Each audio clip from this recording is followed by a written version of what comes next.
right, welcome back to the latest episode of Falls Count Anywhere. As you can see, I'm here again for week 2. Our guy Charlie Turner he had COVID, so we're hoping obviously to get well soon so we can see him next week because obviously here I am, and I don't know, people might not want to see that, but the historian, the man, the myth, there he is, Chris DiCarlo. How's it going, Chris? Good. How you doing? Welcome back in the saddle. Of course, you're always with us every week anyway, so Yeah, But yeah. Usually I'm just producing a little more, but I'm happy anytime I get a chance because Saturdays is for wrestling. that's right, indeed. Yeah, what a perfect weekend here in Western New York. Nice in the 70s, and Yeah. of course, here we are, July 9th, and we have a guest. Yep. As we are grateful to have a guest most of the weeks here, and this Let me bring him gentleman. in, Chris. Yep. Go ahead. Professional wrestler throughout many territories and all over the world and traveling. We'd like to welcome on today's show, Falls Count Anywhere, Mr. The King Kalua. Welcome, sir, to Falls Count Anywhere. No, thanks for having me, guys. Glad to be here. Oh, we're very, very happy and appreciative. Let's go with the first question we ask all you guys. What made it happen? Why did you start? Where did it come from to want to do this? Well, as a kid, you're always drawn to watching wrestling, right? And I was not different than anybody else, but I was an athlete too. So I played football in high school. I was an ice hockey player in college. And as part of that, I spent time in the gym. And, I never thought I was big enough to really do it. But I got up to about like 235, 240. And I said, you know what? I said, this is pretty interesting. So there was a sports agent at my gym who turned me on to looking into, hey, why don't you go into wrestling? So he wasn't able to help me, but then that just put the bug in my head. And so I had two options. There was Larry Sharp School, because that was open at that point. And I guess the only person at that time that would have been a colleague of mine would have been Bam Bam Bigelow, because I think he was going to the school at the same time. And there was another guy who was closer to me, who was cheaper, who didn't have me sign a contract, and it was closer. So I end up going with this guy, and that was, I think, in 1982, and the rest is a long history. Yeah, I know you've got 40 years worth of history. Incredible. It's funny you bring that up. We talk about this every week, me and Kristen, and when Charlie's here back and forth. We all started the same way. It comes down to this, and this is and I'm glad you said it. It's athletics, though. You guys are so athletic that's the only way you can get in there. You know what I mean? Us normal guys, you can't get in unless you have that.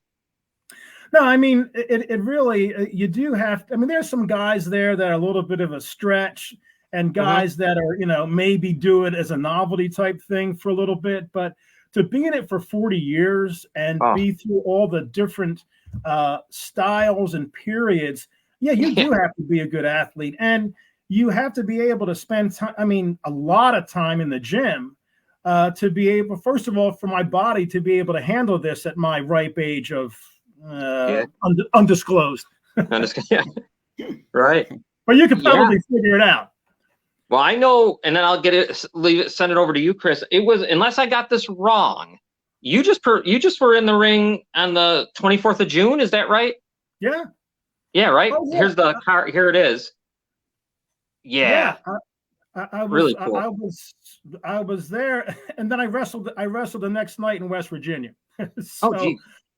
I've actually had, like, since COVID was sort of ended, I've had more wrestling work in the last year and a half than I've had in a long time. And especially as an indie, it's kind of, you never know where you're going to be at. And I don't just work for one promotion. I work for, promotions that go to West Virginia, they go to North Jersey, they go to South Jersey, Central Pennsylvania. So, and to be a guy who's an experienced guy who who wants more money than a young guy, I'm doing pretty good. I can't complain. Nice. Chris? Good. Yeah, that's great. Also, another person that is still going at it in the ring. We had on the show Chief Jay Eagle. I don't know if you know him. No, I don't know. I don't know him. He's not an East Coast guy though, is he? Is he No. more? What would you say, Texas, John? right? I think it was Texas, or Georgia, something like that. Yeah, down south though. South. Yeah, down south somewhere. Or South Carolina. How could I forget? Right. South Carolina. Every Saturday night, he's in the ring, and that's on YouTube and everything. You know, you have to give guys credit like that. Or people like myself. We just bring something different to a show. Because everybody else is going to be seeing a lot of the same thing, the same look, and I'm almost like a midget act because it's a novelty. But the thing is, I still wrestle. I still get turned around. You know, I come out with outfits that are off the wall, but that's that's the attraction. That's the attraction. And that's what we remember, Chris. That's what we remember, though. Like the old school wrestling. That's why this podcast started. Is guys like you that made our childhoods. All of you guys. I mean, that's why it's and it's why I think WWE. Not to keep it's kind of Chris. You say it all the time. It's kind of like why guys like us kind of shy away from it. Would rather go to the independent superstars of pro wrestling. Those kinds of things, because that's where it's still wrestling to us. Yeah, well, the ISPW promotion that started back up, that has an old school feel to it. Now they have some guys that are younger, but if you look at the matches, there's a diversity of styles in that match, in that whole show, and I think that's what makes it interesting to folks. A lot of the indie shows that even where they have guys who are really good, they tend to look the same and they tend to have the same type of matches. When you see one of my matches, it's not going to be like that. But it's for a older person who's used to the older style, it's a chance for them. Oh, okay, all right, yeah, I like that. And then even for some new people, they realize that there's a change in the style, but the crowd involvement and interaction is what I predicate my game on, and so the people still get excited about it. So it works. Yep. Yeah, I remember you, sir. Like I said, off camera. 1985 Tropicana, Atlantic City, New Jersey, with the AWA. Gary Michael Capetta introducing you against Sergeant Slaughter, and tell us about your experience there with the AWA 85-86. Oh, and that was great for me because as I was telling you, I think Vern Gagne took a liking to me because I always did a little bit of amateur wrestling in my matches, and he got to put it over on TV. So I thought that was okay. Let's do a little bit more like that because it's good to be liked by Vern. But I had some really some nice talent that I worked with back then. I worked with Rick Martel, Bob Backlund, Brad Reagans. I worked with Nick Bockwinkel when he was turning characters. And I was getting booed for working with Nick, and I'm like, Nick's a classic, So Yeah. There's some really interesting names that I could check off and say, yeah, I wrestled this guy. Well, yeah, I wrestled this guy. I remember coming into the locker room at the Tropicana, and Vern come up to me and says, "You got to work with this guy here. He's a little green, take care of him." That was Scott Hall. Oh, jeez. So it was. The AWA was a good time. I just wish I could have gotten more work out of it. Yeah, and then did you ever? I believe you saw.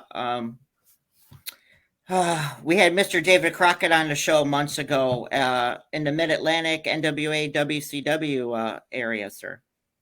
Yeah, I've only did one show that would have been sort of with NWA. It was a combined AWA NWA show. And this is a funny story. I trained Tom Brandy, Sal Sincere, and so he was just being trained, and I said, come on, let's take the ride with me. So we drove down, and I was supposed to work with Marty Jannetty. I think it was going to be the first. It was going to be the first match, and then they had Dusty and Flair on top. So anyway, there was a flight delay, and they couldn't get there. And so Gary Juster, who was one of the involved behind stage, said, "Is this guy with you? Can he wrestle?" And I said, "Yeah." I said, "He's one of my, I was training him." He said, "Okay, you guys are on first." So here's Tom. This is maybe his 10th or 15th match, maybe. And we're in front of the Baltimore Civic Center, probably about 10,000 people, and we open up the card. So that was like, wow, geez, what an experience, for both of us actually, but especially for him, but that was the closest that I worked for NWA. Okay. And then, of course, all the different territories. And, of course, you said West Virginia also reminds us of a friend that reached out to you for us today. And I believe they're having a show down there with through Adam Parsons. Yeah, I'm on that show. It's at a fair in Grafton at the end of the month. I think I'm working with Shane Douglas.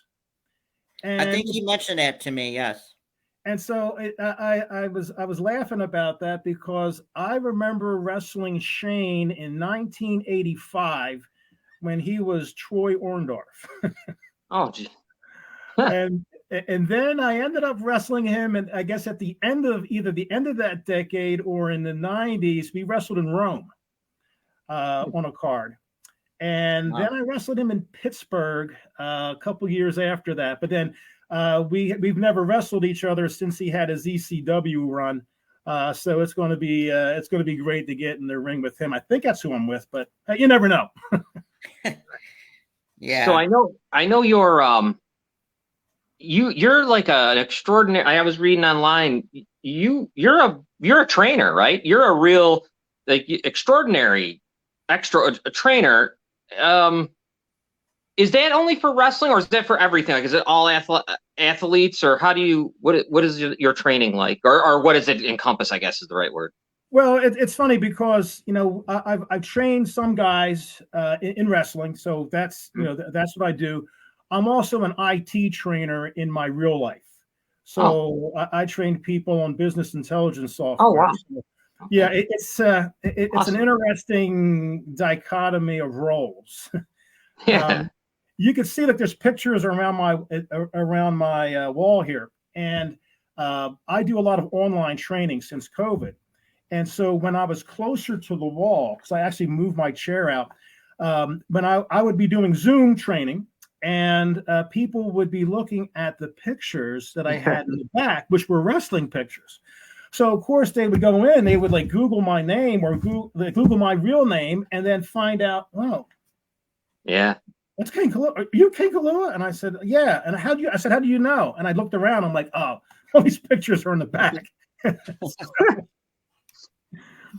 Wow. So, Mr. Kalua, tell us some stories. Obviously, John, I know has the question coming up, but I'll beat him to it. Right. Of course, we all hear about now, the Nature Boy, Ric Flair, and his last match, and they're making a pay-per-view out of it. Have you had any interaction with him? You know what? I was on a couple of cards where I think the one in particular, I think the one that I was referencing, he was on top with Dusty, and I remember one of the things that I remember was both me and him had we were in competition who had the best blood pressure. He is really, especially back then, he really goes heavy in the cardio, and so do I. And so I think we were like neck and neck.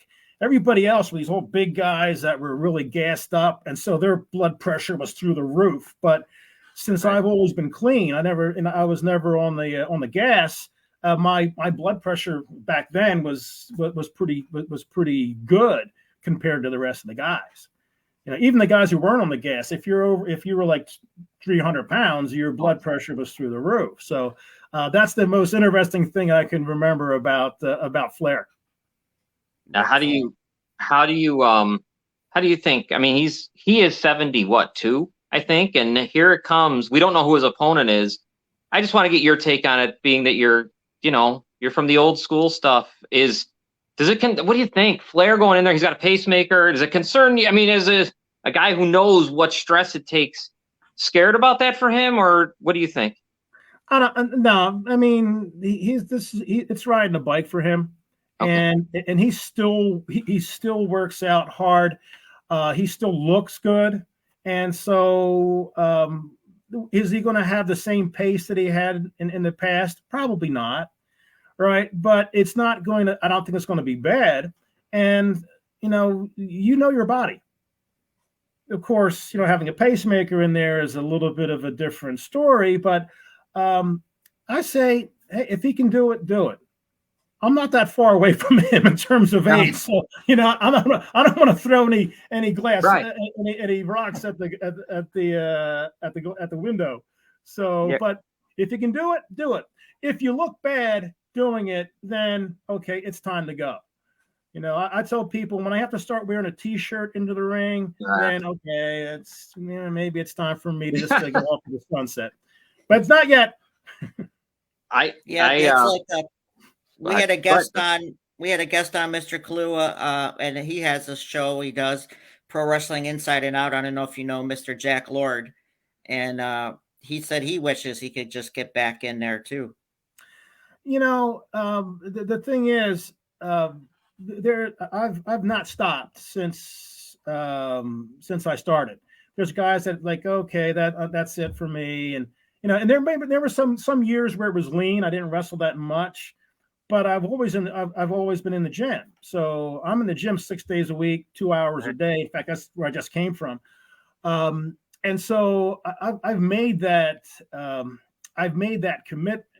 But once you left, and if you've stopped that routine, it's hard to get back on that merry-go-round again. Once you're done, you're pretty much done. So yeah, and I don't want I want to make sure I wring everything out of this.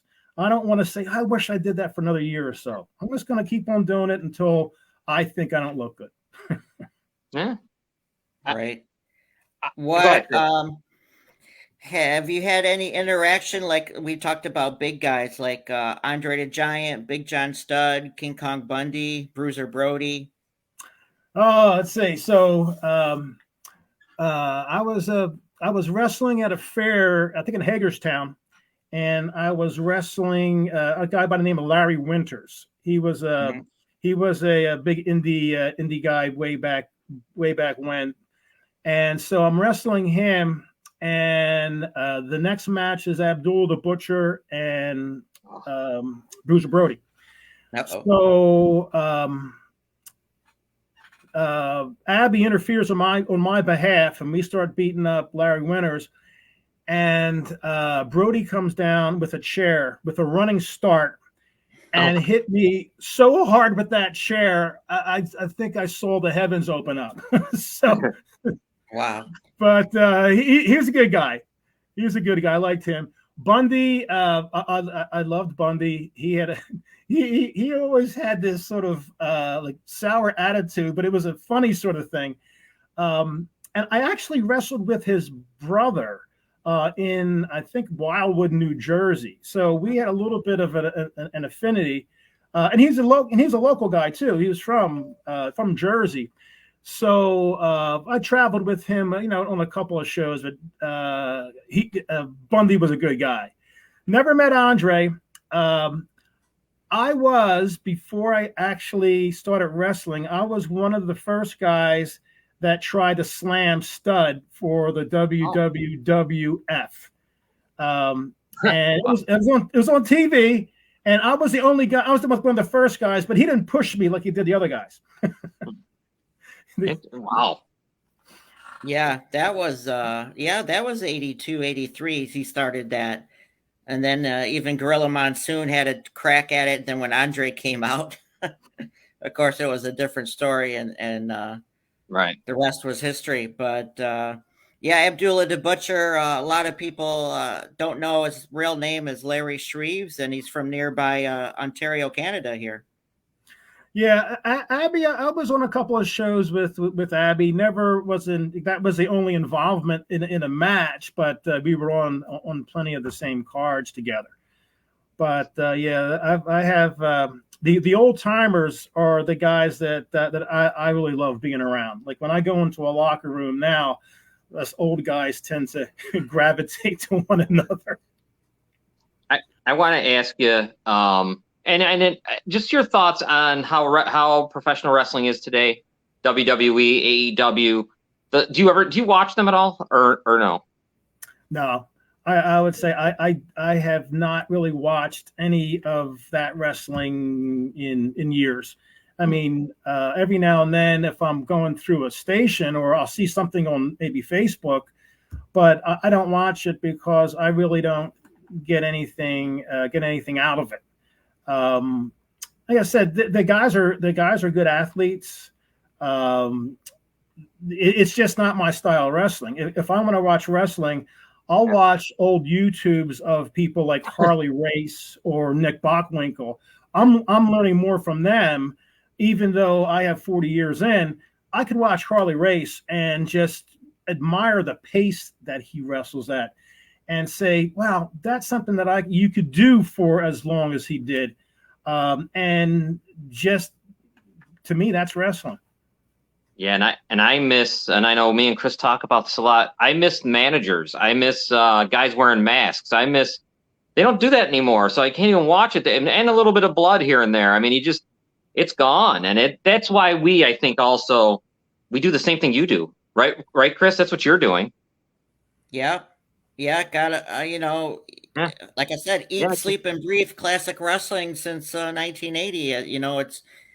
It's been my life, and I love it so much, and I'm grateful for this opportunity to have this podcast show, and then to have like Mr. Kalua and everybody we've had on. I'm so grateful and thankful that, I mean, this stuff nowadays, I don't know. No, Mr. Kalua, I mean, I kind of was saying this. I don't even know if we said it off air or where I was saying it. It's just Saturdays were such a big deal to us guys that were kids. We're kids in the 80s. That was it. Here where we live in Buffalo, get to see Maple Leaf Wrestling from Toronto, and then of course all the other different things, WWF, whatever it was, and AEW, NWA. But it meant a lot. I don't know how you must. It meant a lot, right, Chris? I mean, that was like our thing to all of us. It was that here for me. It was I'd watch wrestling all day Saturday, and then Hockey Night in Canada at night, and WWF was on at midnight. Yeah, right after the Leaf game, right after the hockey games. Yeah, I appreciate you guys so much that I, like Chris, this is just a treat. Well, it's as far as because I talk about this with the older guys a lot. A lot of the guys now, it tends to be cookie cutter. You have the same type of look. There's no characters. Even when people are cutting their interviews, it's really, back in the day, so much stuff was just ad-libbed with what you would say in an interview. I mean, they would just like when I worked for the IWCCW, which is Mario Savoldi's group up in New England, and we were like a territory because we were on network TV there. We would go up there for like 3 or 4 day tours, like once a month, and then do a couple during the month. And so we would need to do promos, and they would just say, "Okay, you're going to be in Lewistown, Maine. Okay, and then you're going to be in Bangor. All right, so cut your promos." And we would just, all right, boom. It would be stream of consciousness, And again, the guys looked different. Everybody had different looks.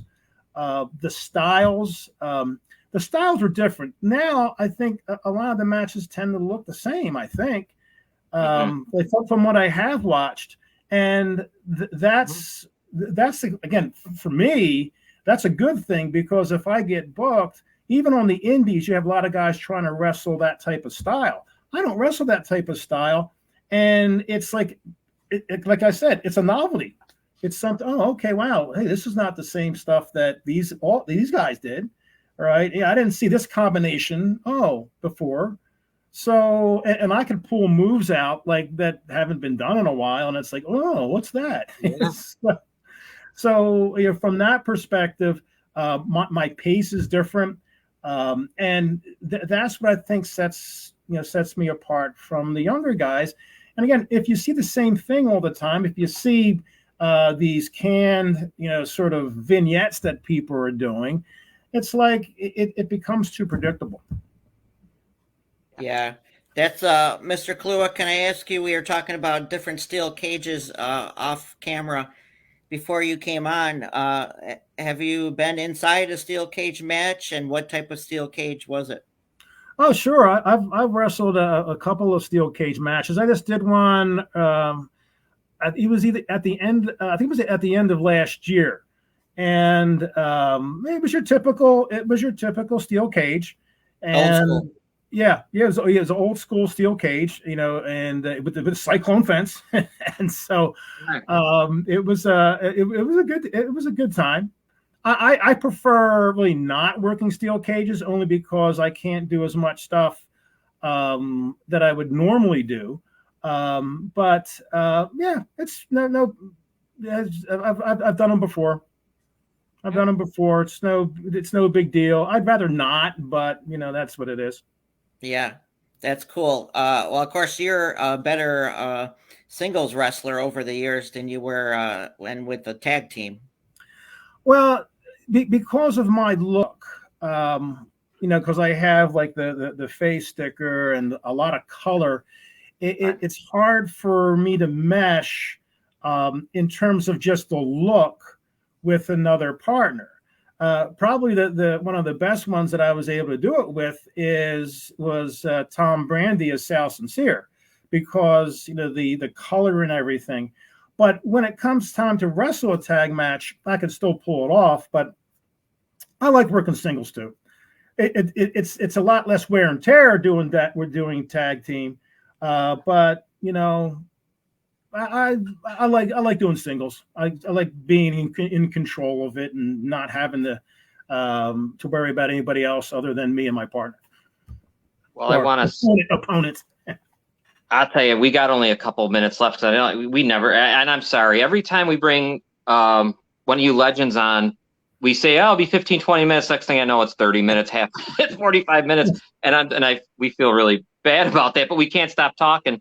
So, Chris, we probably should let Mr. King Kalua go. Yeah, we can go on and on, and but we appreciate him coming on, and we'd love to have him back, of course. Yeah, we're kind of like, there's no time limit here, but there's got to be one. So I guess I got to ring the bell.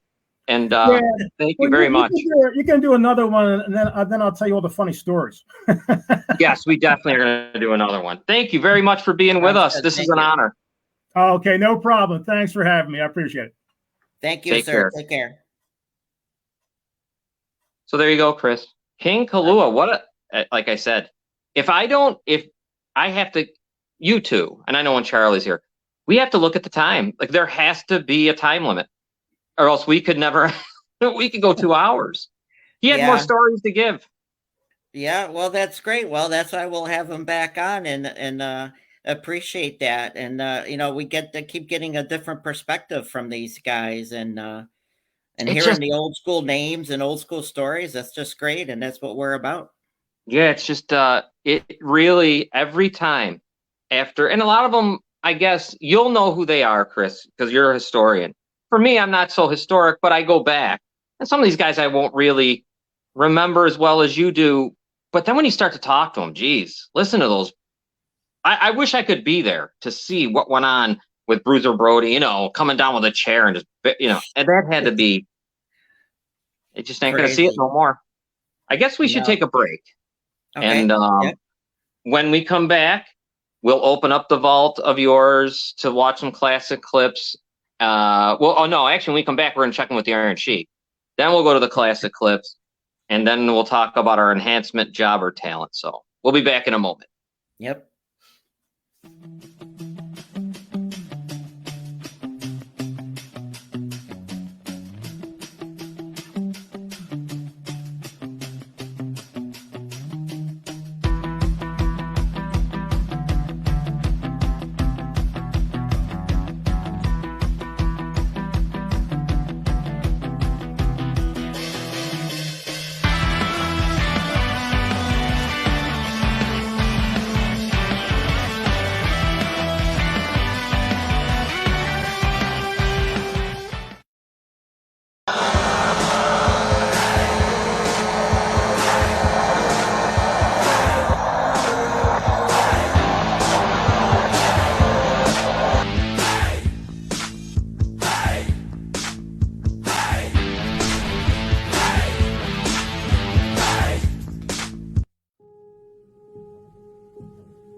All right, welcome back. Thanks to our sponsor and everything else here at Falls Count Anywhere. Of course, I'm here sitting in for Charlie Turner, and I know he's out there watching, and we wish him to get better fast from this damn COVID that's still, you know what, Chris, it's still going around. I seen it a little bit in our own area.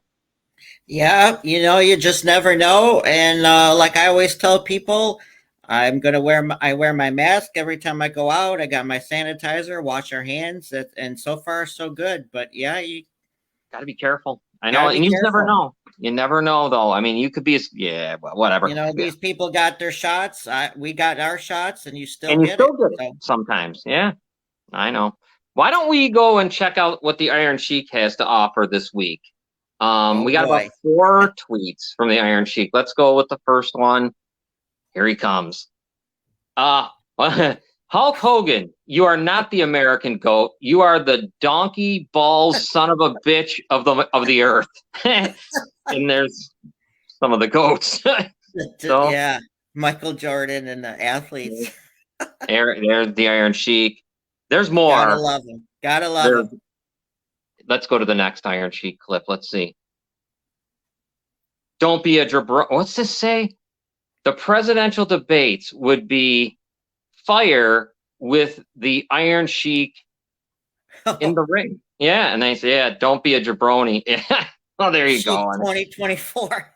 Yeah, there he is. Look at that. Oh boy, can you imagine that? The Sheik's great. Yeah, it might be better off. We'd probably be in a better place than we are currently sitting. Yeah, for sure. Let's see the next one. Well, yeah, let's see the next one. This is a good one. Hulk Hogan is A. He did a poll. A, no good mother effer, 12% of the vote. Big time jabroni got 23% of the vote.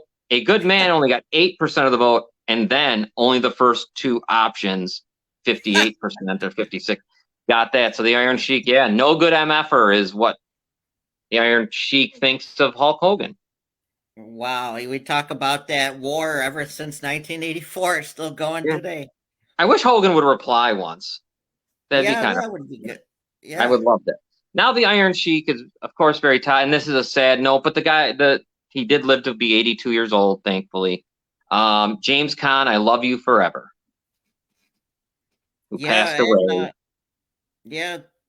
Great, good actor. And a side note, since the Sheik brought that up to us today, I heard about an actor from The Sopranos recently passed away, so that's some sad news as well.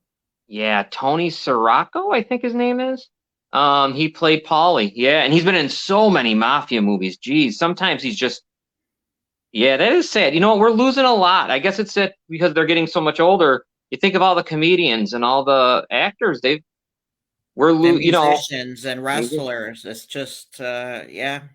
even the athletes that Brian Marchment just passed away at 53 years old. He was a pretty good defenseman for 9 NHL teams, and it's yeah, it's weird. You know what it is? It's because I guess we're getting older, Chris, and the guys we watched were in the 70s and 80s, and geez, they were probably in their 30s then, you know. So now they're hitting their 80s. But you just never know nowadays. You know, look at Yeah. Ray Liotta. Unfortunately, you just never know. I guess. Yeah, another one. But Those are we gotta live life to the fullest every day, and that's all we can do. and enjoy wrestling and enjoy the clips that we're going to open up right now. Yeah. All right. So as we say here, each and every week, Yep. These classic clips are provided from my own personal library of collection. I do not sell them. I do not trade them. And I bring them for our enjoyment, your enjoyment out there. And let's roll our first clip. It's from our guest today, the King. There he is. Yep, here he is. Probably near, he talked about the IWCCW, but this was the ICW, International Championship Wrestling, also through with the Savoldi family there out of the Jersey, New York, PA area. He stands like, I think he's like 6'3", 230 something. Big guy, really big guy. Yeah, we got a couple different clips here of him in a different. Here we go.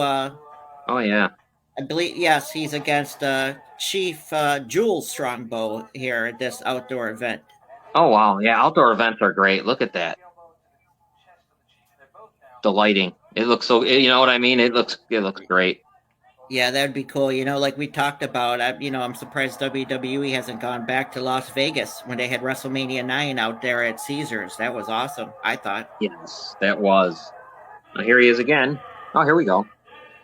Here he is again, touring the Indies, as he's got noted for later on in his career. Yeah, still going. He just June 24th, and then even the day after in West Virginia. So, yeah, that's incredible. And of course, he talked about his flashy ring attire. Here's a sample of that with the face paint. Look at how low that ceiling is. Holy cow! There he is, giving some lip to the audience. See, that's great. We love that. The interaction with the audience. That's awesome. Yeah, getting them fired up. And here he is against Cousin Luke. And we talked about the different venues. And obviously this was probably a high school gym. Watching a little bit of the clips, and then I happened to check out some other stuff. I mean, you wonder sometimes why, like he said, with the Big John Studd, he could have easily been pushed along. I mean, he had the look, he had the size. I mean, he can speak. I heard him on the microphone. You know what I mean? He could have sometimes it must be right place, right time type things for these guys. Yeah, probably, like I said, I think, like he said, I think he made a bigger name for himself and a persona and a gimmick throughout the indie promotions for him as far as his pro wrestling career goes. But like I remember him from 85, 86 AWA, and what a great guy and a great guest today. Oh yeah. And then before we get to the next clip, of course, we appreciate it. Guys like him just keep on getting us, more on the map. So we love it. They're pushing us over, I guess you'd say. Right. Let's go to the next clip. Here we go. All right. Next clip here, I believe, is we got a couple different matches from Japan. And here, I figured, John, you got some rare matches that happen in Japan that nobody knew about, like this rare match, indeed. And this is Backlund. And who's that? Why am I free? Is that Buddy Rose? That was Dusty Rhodes. Dusty Rhodes. Okay. And here we got the Superfly against young Ricky Steamboat. Wow. Just the Yeah, look, different rare matches that happened over there. Look at this one. Ric Flair against Kabuki. I mean, that's great. you never saw that on Mid Atlantic TV or anything. That would have been good to see, but here you see it in Japan. Oh wow. And then imagine this tag team: Andre the Giant and the Giant Bubba there Yeah. against Ah, Axe and Smash the Demolition. what a yeah. And it, I, Two big and I can, giants. yeah. Look at this. Wow. Wow, yeah, the height difference alone. Oh, And then speaking of which, here Abdullah the Butcher just going to work on, Harley Race there with the NWA title around his waist. Abdullah yeah. going to town. Look at the yeah. And then I think about that stuff and you know this, I'm just saying, I'm repeating myself, but it always hits me when I see stuff I've never seen before. There was a lot of that back then because you couldn't see it. I'd have to go to the wrestling magazine, and it was Right. really cool. Yeah, I remember that, especially the Pro Wrestling Illustrateds and Wrestling's Main Event and the Wrestler. Looking through those magazines, and we would see like Mid South and Georgia Championship Wrestling, even though we didn't see the shows from this area that we're in. And then to have that footage and check it out now is just awesome. I used to love the rankings. That was always great to see top 10 lists from around. Top 10. And then they also had the like the Mid South champion, say Ted DiBiase, and then the top 10 under him. It was that's another thing. Of course, we go shopping and there's just not even wrestling magazines at Barnes and Noble anymore. That's just they fell off the map. Sad. Very sad. Yeah. Let's go to our next clip. Here again, we have some rare matches, this time out of the Houston territory at the Sam Houston Coliseum. Abdullah the Butcher against Ivan Putski, John. Yes, there he is, Polish Power. He took that headbutt, and what a monster he was. Jeez. What a big man. Always kept in shape, but what a weird matchup this was, right? Yeah, very strange. And then here we go. And, another rare match that you don't see is Dusty Rhodes against Nick Bockwinkel. Nick Bockwinkel was a great one. Jeez.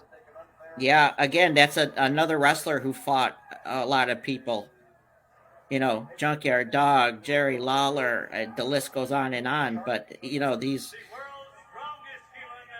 And then, of course, here we have young Ken Patera against the Spoiler. The Spoiler. Well, that's kind of like two heels going at it, which you never saw either back in the day. Yeah, this is great. Ken Patera. Jeez. Him and Ivan Putski. Big, huge, fucking strong men. Yes, and then here again, a rare match, mismatch, I guess. Kamala against the Wildfire Tommy Rich. Oh, yeah, wow. Right. And there's my guy, the manager, Kimchi. Kimchi, yes, and the General Skandor Akbar. He was mainly out of Mid-South area, Texas area. But just type of different rare matches that all the different territories had. Yeah, and we thank you for bringing them to us because we'll never see this anywhere. What's this? Oh, look at this. Oh, this is talk about a brawl. Bruiser Brody and the Mongolian Stomper. Yeah, in his suit. There you go. Yeah. Suit jacket. Yeah, I like the Stomper. I thought he was a great character. Right. Let's go to our last and final great clip. Here we go.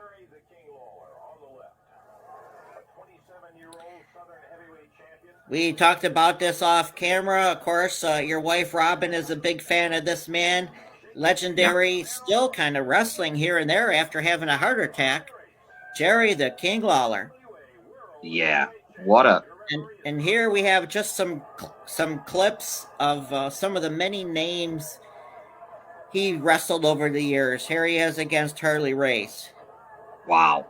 I mean, yeah, Lawler wrestled who's who across all the territories and across the pro wrestling sport itself.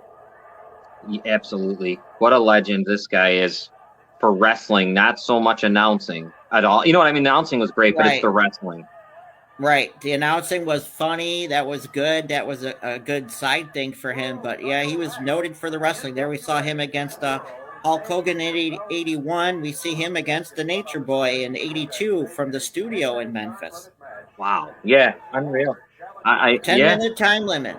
10-minute time limit for the belt, I think they said, or something. Oh, look at the cage. Yep. And this is old school.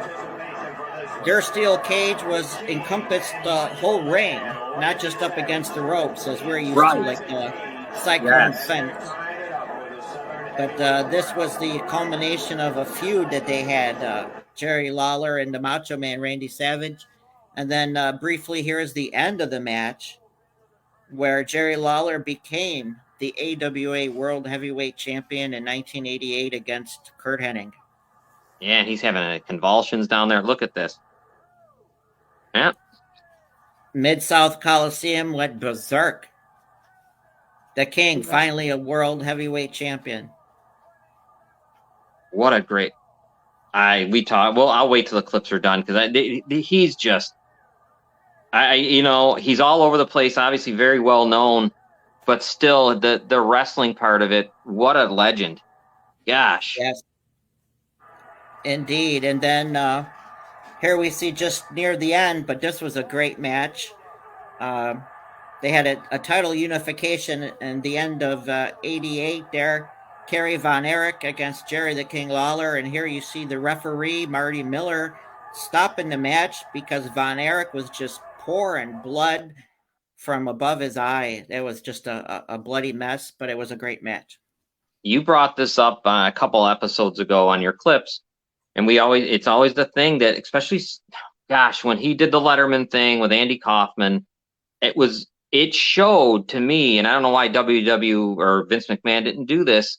He could have been much bigger. He really could have been, because he could talk. You could hear him. It was great the way he hung around with Letterman, the way he was going back and forth. I don't know.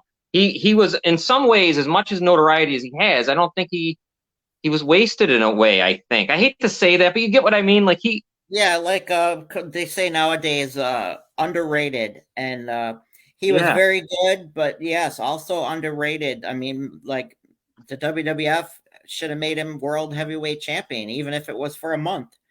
Lawler had that. He had the wrestling knowledge. McMahon obviously knew that. Maybe that's why McMahon kind of kept him down and put him in like stupid gimmick matches. Terrible, like you say, yeah. Lawler, indeed, a great wrestler, a legend today. It's still kind of going and keeping out there too. Does he? I'm not sure because I don't watch enough. He's not announcing anymore, or is he? Is he still? No. No, I guess they had him on. They had him come out a couple times over the years, but nothing steadily anymore. Interesting. You would think they'd. Who knows why that goes on? I don't know. You talk about it all the time. The waste of the Iron Sheik to a certain extent was wasted. Roddy Piper, we talked. It's just kind of messed up. But that's Vince McMahon for you, I guess. We'll leave it at that. And that will lead us to our jobber / enhancement talent of the week. John, who do we have? All right, here he comes, and I'll give you a rundown on him. This guy is probably jobber, but I don't know. Wait till you hear about this guy. All right, we have his name is Brian Jewell. He went by Brian Jewell, Dr. Demento, Oriental Demon, Mr. X, and Joe Lightfoot. Born in Winnipeg. He was 5. Let me put him back up. 5'8". He's kind of a shorter guy, but 220 pounds. He began his career in 1983. It ended in 2009. He had 588 matches, this guy. And he won. He was 266 wins, 232 losses, and 48 draws. Some of the guys that he never beat these guys, though. But I'll give you the names. Larry Zbyszko, Kamala, Rip Rogers, Baron Von Raschke, Undertaker, Owen Hart, Coco Beware, Greg Valentine, Road Warrior, Hawk, and Animal, Jim Brunzell, Greg Gagne, Stan Hansen, Chris Jericho, and Rikishi were some of the people that he matched up against. Now, he never defeated those guys, but man, 588 matches. And half of that wins too. So yeah, as soon as you brought up, as soon as I saw the name Brian Jewell, it rang a bell to me. I remember him from his he was in the AWA. I go back to that name. And then obviously he was in the WWF and all over. So wow. Yeah, he was decent. I mean, this was a step maybe above the normal enhancement, but still, because he didn't get he was the guys I named. Rip Rogers, I mean, I actually saw some of that. He loses to all the names that you would think he would lose to. But geez, what a career for the guy. And he ended in 2009. It appears he's still with us, which is good. And he kind of started he started the same time in '83 like King Kalua. Ah, wow. So and the King is still going. Yeah, the King. I know, and I checked out a little bit on YouTube. You've seen some stuff. He cut a great promo the other day, and he said something that is really interesting. I was talking about it. Actually, Robin's sitting here, and I was talking to her during the commercial break. That whole thing of stream of consciousness. That's when it's good. Is when a guy can just get a microphone and go. You know what I mean? I think that's I don't think Roddy Piper knew what he was going to say before he said it. So right, good stuff. We love it. Yeah. I mean, yeah, they talk about. I see on Facebook, people put out there, who do you think who was great at promos? Oh, and yeah, I mean, Piper, the Sheik, The Rock, Triple H, Flair. I mean, the promos they would have were just iconic. I saw Nick Bockwinkel. He wasn't even that, because he had that persona about him, like he was a very arrogant type thing. So, man, all these guys were pretty good. And now you look nowadays, if they even do a promo, you can tell that they must be looking at a teleprompter or something is happening where it's reversed.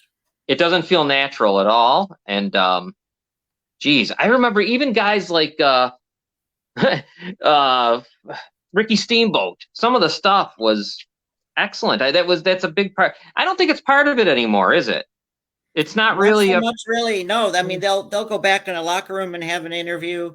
Yeah. AEW pretty much, like the MJF promo and the CM Punk promos were very good, and they're in the ring.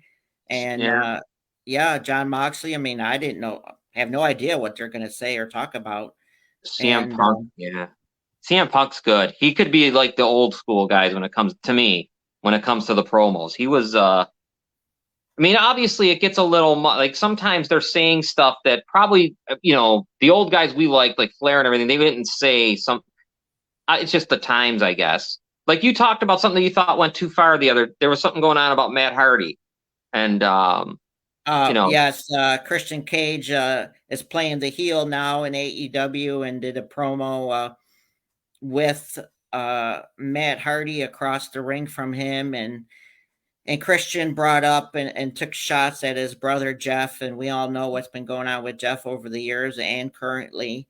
And to me, that wasn't called for. To me, that was bringing too much personal life into the business. Not that the fans don't know; the fans know, obviously, but I thought that crossed the line. You can do a promo without bringing personal life into it. You're right. No, I know we talked about this off the air. You're right, though, because as wrestling fans, as much as we get to know these guys out of the ring, when I'm there, I want to know. It's more I want to watch in the ring. I want the character. You know what I mean? I'm not really thinking about the other stuff. And you're right. It probably went a little over the line. And I wonder how Matt. Well, do you think he knows that's coming before it happens? I don't know. I wonder. Because I mean, I do wonder now that you say that. I wonder, but you can tell though, like Matt was generally getting pissed off, like you would be getting pissed off in real life, and just when the camera would pan to the crowd's reaction was like, "Oh my God, I can't believe Christian went there and said that." Even so, it makes you wonder. It really does. It makes me wonder too. Because some of we've seen some stuff that's gone. Well, actually, I mean, there's probably been times where CM Punk went too far. There was some promos of his I remember where he kind of, he said some things that got personal. And they said some things about him. I remember about his wife there because she was in the ring too at the time. I can't remember her name, but she was there. But anyways, King Kalua and who got Adam Parsons? Is that who got him? Got us Kalua? Yep. Mm-hmm. Thank you. Adam Parsons with the Wrestling Legends Network and Jarrett Parsons Entertainment, a friend of ours, a friend of the show's, and we also promote their great network there. $4.99 a month, can't beat it for all the classic footage they have on Roku and all the other platforms. So a shout out to them. And coming soon, Falls Count Anywhere is going to have a lineup of apparel and gear. It's coming. We're going to unveil it soon, Chris. I can't wait. Yep, we're in transition here, working on a new logo and shirts and banners and hats, and we're also got a couple guests lined up for the next couple of weeks. So we appreciate everybody out there checking us out and tuning us in on, of course, Facebook here, on Twitter at Count Anywhere, on Spotify and YouTube, and that's also another. We're working on our YouTube to be easier and better for all our fans out there for all our shows. Yes, and please, if you can, on all of the social media, Facebook, Twitter, give us a follow, give us a like. You enjoy what Chris is bringing you and Charlie Turner and all that every week, and these clips are incredible. Please like us, follow us, do all that. And if you're on Twitter, the show. If you're somebody that needs to go to Twitter, the show will always be there. Once we hit it to YouTube, goes right to Twitter also, like you said, Spotify. So, Chris, another great show. I guess I should remind everyone real quick about the rest of the things, because Falls Count Anywhere is in a little bit of a net. We're kind of like a network. And, we have on Fridays the show Goal Getters, myself. Now, I'm actually the host there with Scott. And when Julio will be back, and a more of a local show for Western New York, Citizens United will be on, and then my wife Robin has her own show, which I'm still surprised she's doing a great job. Robin Restino Live. So they're all great, and of course I tune in, and I know a lot of viewers, not just local but throughout the country and world, tune in to us, and we appreciate it. Yep. And Charlie, you're out there watching us. Please get better soon. Can't wait to have you back in this seat. Well, your seat in your place, not this one. Next Saturday, and I can be back in my little spot as the third wheel. So. Well, but you have really always been with us since day one, John, right. And you always will.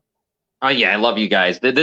I'll tell you what you say to the old school wrestlers that come on. I feel the same way to you, and I'm just glad that I got to be a part of this, because this brings back memories that were, I'll tell you, it's great times. And I appreciate all your stuff. This vault is unbelievable. So we should probably leave it at that. And I guess, Chris, and take off. And yep. Take care, everybody. Have a good weekend, and we'll see you next week right here on Falls Count Anywhere. Yep. We'll be back.